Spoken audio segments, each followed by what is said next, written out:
Lovers flat.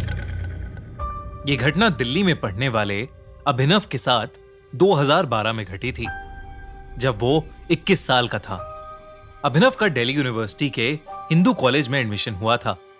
Delhi आने के बाद कुछ दिन उसने अपने करीबी दोस्त राजीव के पीजी में गुजारे थे। राजीव अपने कॉलेज के दोस्तों के साथ रहता था। बहुत सारे लोग घर में होने की वजह से अभिनव को वहां पढ़ाई करने के लिए शांति नहीं मिलती थी, तो उसने अपने कैंपस के पास ही दिल्ली के विजयनगर में एक फ्लैट ले लिया था। पर उसे नहीं पता था कि उस फ्लैट में कुछ ऐसा है जो उसे कभी उस फ्लैट से निकलने ही नहीं देगा। अभिनव उस फ्लैट में संडे को शिफ्ट हुआ था ताकि वो आराम से सेटल हो जाए। शिफ्ट करते करते उसे एक कोने में 2 पुराने झुमके मिले। उसने ज्यादा ना सोचते हुए उन्हें अपने बिस्तर की साइड टेबल की एक पुरानी ड्रॉर में रख दिया। सामान इधर उधर करते हुए अभिनव इतना थक गया था कि बेड पर लेटते ही उसे नींद आ गई। उसकी आंख लगी ही थी कि तभी उसको अपने कान के एकदम पास एक लड़की के रोने की आवाज आने लगी। धीरे धीरे वो आवाज बढ़ने लगी और फिर अचानक बंद हो गई।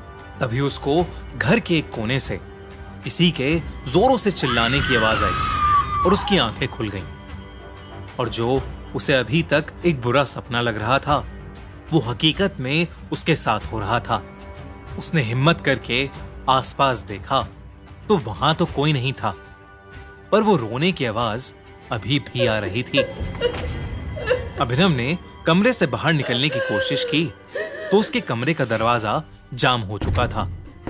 वो रोने की आवाज सारी रात अभिनव को सताती रही, लेकिन जैसे ही सुबह हुई वो आवाज बंद हो गई। अभिनव उसके बाद दरवाजे के पास गया तो वो दरवाजा अपने आप ठीक हो गया था। अभिनव ने पूरा घर छाना, लेकिन कहीं पर कुछ भी अनयूजुअल नहीं था। सब एकदम ठीक था, क्योंकि रात में अभिनव की नींद पूरी नहीं हुई थी, तो वो बाहर निकलकर सोफे पर ही जाकर सो गया। कुछ देर सोने के बाद जब वो उठा तो उसने अपने दोस्तों को फोन करके पिछली रात के बारे में बताया, पर सबने उसको यही कहा कि ये जरूर उसकी थकान का नतीजा है और कुछ नहीं। उसने अपने दोस्त राजीव को अपने पास बुलाने की कोशिश भी की, पर क्योंकि उसके एग्जाम्स चल रहे थे तो वो उस दिन नहीं आ पाया। अभिनव को भी सबसे बात करके यही लगा कि वो सब उसका वहम है, लेकिन फिर भी दिन भर पढ़ने के बाद उसने डिसाइड किया कि वो उस रात अपने बेडरूम में नहीं बल्कि बाहर लिविंग रूम के सोफे पर ही सोएगा। पढ़ने के बाद सोफे पर लेटते ही उसे नींद आ गई। कई घंटे बीत गए पर कुछ नहीं हुआ। तभी अचानक से अभिनव को वही रोने की आवाज सुनाई दी और उसको ऐसा महसूस होने लगा जैसे कोई उसको खींच रहा है। लेकिन जैसे ही अभिनव की नींद टूटी और आंखें खुली तो उसने देखा कि वहां कोई नहीं था। उसे लगा ये फिर से उसका वहम है और वो सब कुछ इग्नोर करके फिर से सोने चला गया। कुछ ही देर में दोबारा उसकी आंख लग गई, लेकिन थोड़ी देर में उसे वही रोने की आवाज सताने लगी और इस बार वो एक अजीब सी घुटन महसूस करने लगा। सारी रात उसके साथ यही होता रहा। अगले दिन अभिनव ने अपने फ्लैट के आसपास के लोगों से बात करने की कोशिश की, पर जो कुछ भी हो रहा था उसके बारे में उन्हें कुछ नहीं पता था, क्योंकि वहां पर रहने वाले लोग कॉलेज स्टूडेंट्स थे जो 1-2 साल पहले ही वहां आए थे। उसने परेशान होकर जब फ्लैट ओनर को कॉल किया तो उसका भी फोन नहीं लग रहा था।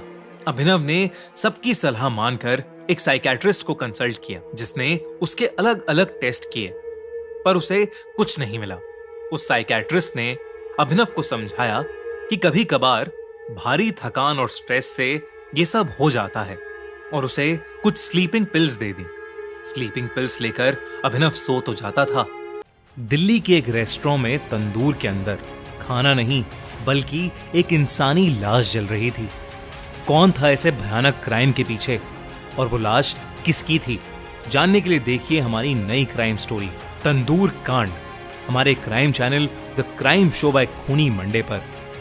लिंक पिन कमेंट और एंड स्क्रीन पर अब उसको अपने सपनों में एक लड़की दिखने लगी थी। जो जोर जोर से एक कोने में बैठकर रोती थी और सपने में अभिनव के लाख रोकने के बाद भी एक बिल्डिंग के टेरेस से छलांग लगा लेती थी।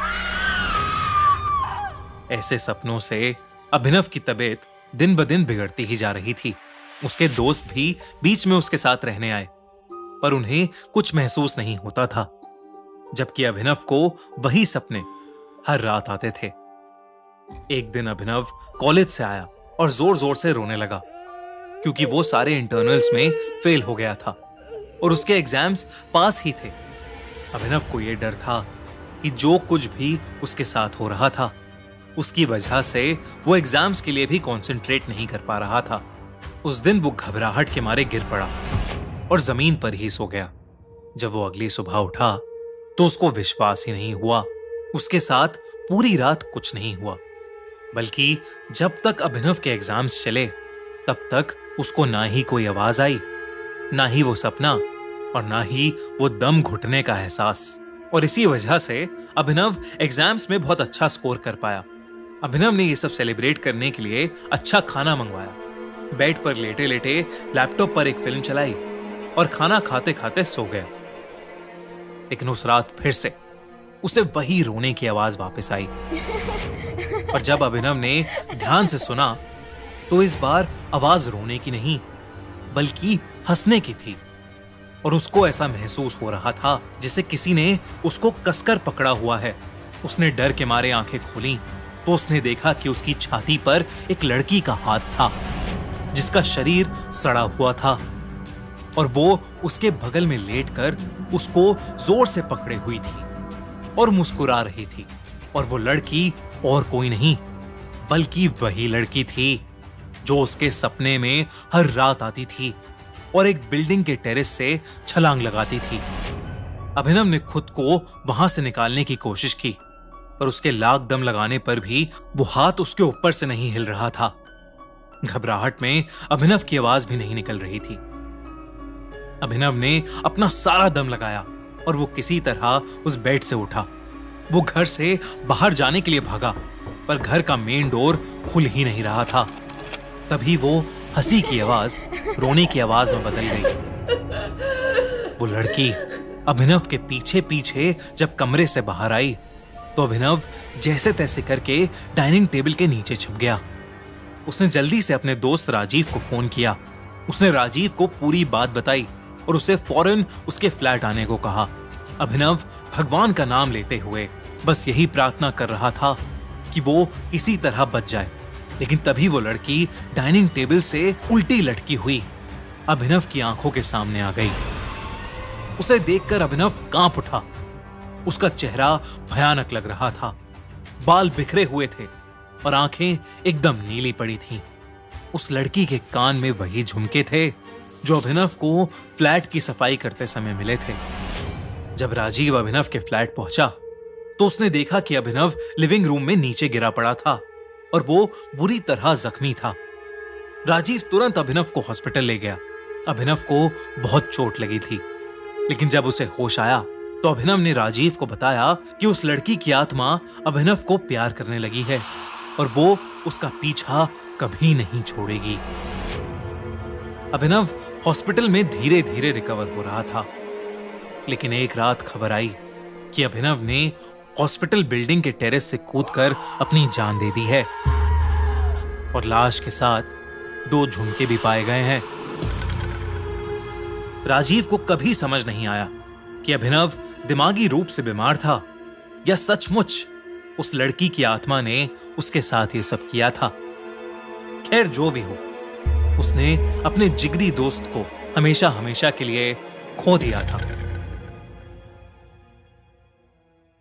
अगर आपको ये वीडियो अच्छी लगी तो हमारा चैनल खूनी मंडे सब्सक्राइब करना बिल्कुल मत भूलना।